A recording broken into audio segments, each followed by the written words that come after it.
动保法20多年来，经过15届修法，今仔日行政院阁再通过动保法部分条文修正草案，送到立法院审查。这届修正的5大面向，包括着这动保检测权的执法权，若准有必要会当进入公司场所稽查。另外，民众的宠物若准饲饲的，就甲放杀，相当罚100万。两只狗仔是真亲人，欢喜在佚佗。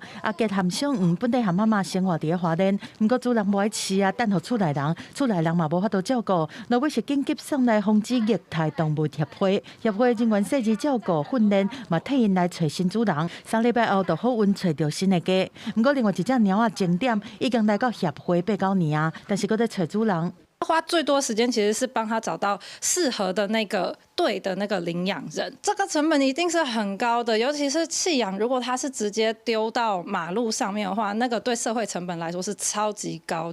民众不管是无法度搁饲，还是甲动物单调，若是无照正规定数来送养，会制造更较严重的流浪狗仔的问题。对这动保法会搁一摆修法，加强饲主的责任。宠物若是放弃，伫5天内饲主无申报放弃，就看作是弃养。若有人甲无想要搁饲的动物送到动物收容所，袂当直接等伫门口，无嘛是看作是弃养。针对弃养的构成要件然后去做一些明定，那同时将罚则的部分从现行的一个条文提高到10到100万这样的一个行政裁罚。动保团体认为讲要强化饲主的责任，整地嘛是需要彻底落实宠物的登记制度。